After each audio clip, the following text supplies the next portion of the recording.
ससुराल में वो पहली सुबह मुझे आज भी याद है। कितनी घबरा कर मैं उठी थी, यह सोचती हुई कि कहीं देर ना हो जाए। सब ना जाने मेरे बारे में क्या सोचेंगे। केवल एक रात ही तो नए घर में कटी थी और इतना सब कुछ बदल गया। जैसे आसमान में उड़ती चिड़िया को किसी ने मोती के लालच देकर पिंजरे में कैद कर लिया हो। शुरू के कुछ दिन तो यूं ही गुजर गए। एक दिन हम बाहर घूमने गए। जब हम वापस घर आए तो सासू माँ की आंखों में खुशी तो दिख रही थी, लेकिन केवल अपने बेटे के लिए ही। मैंने सोचा कि शायद नया नया रिश्ता है, एक दूसरे को समझने में कुछ वक्त लगेगा। लेकिन समय ने जल्द ही एहसास करा दिया कि मैं यहाँ बहू हूँ, इसलिए मैं जैसा चाहूँ वैसा नहीं कर पाऊँगी। कुछ कायदा और मर्यादा है जिसका मुझे पालन करना होगा, जैसे कि धीरे धीरे बात करना, धीरे से हंसना, सबके खाने के बाद खाना खाना। यहाँ सब आते मुझे अपने आप आ गई। माँ से भी बात कम होने लगी, जिसकी वजह से मुझे पीहर की याद आने लगी। ससुराल में पूछने पर कहा गया कि अभी नहीं, कुछ दिन के बाद जाना। जिस पति ने शादी के समय कहा था कि आपकी बेटी पास में ही तो है, कभी भी आ जाया करेगी, उसके भी सुर बदल गए। अब मुझे धीरे धीरे यहाँ समझ में आ गया था कि शादी कोई बच्चों का खेल नहीं है। इसमें केवल घर नहीं बदलता, पूरी जिंदगी बदल जाती है।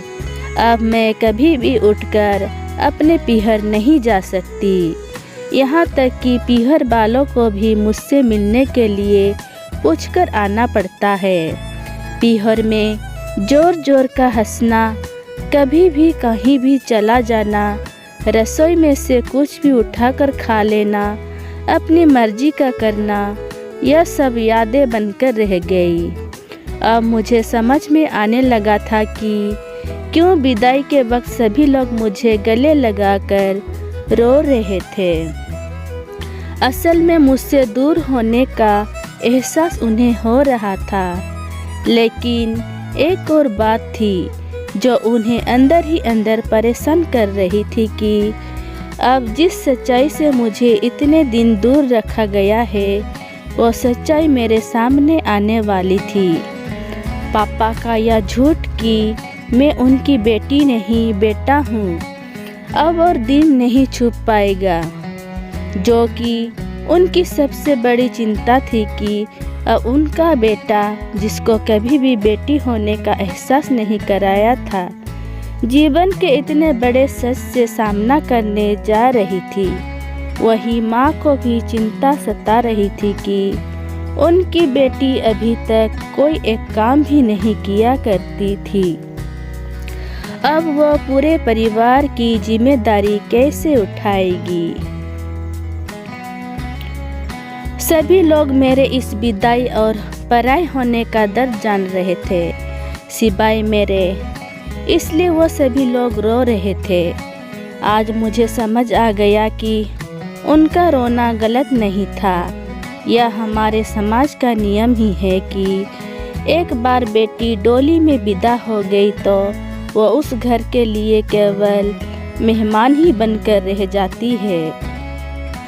फिर कोई चाहे कितना क्यों ना कह ले कि यह घर आज भी उसी का है। सच तो यह है कि अब वो कभी भी यूं ही अपनी पीहर नहीं जा सकती, चाहे कितना भी समस्या और परेशानी क्यों ना आ जाए।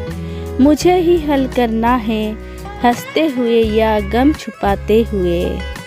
दोस्तों, अगर आपको ये कहानी अच्छी लगी तो please like, share, comments and subscribe कीजिए। थैंक यू, धन्यवाद।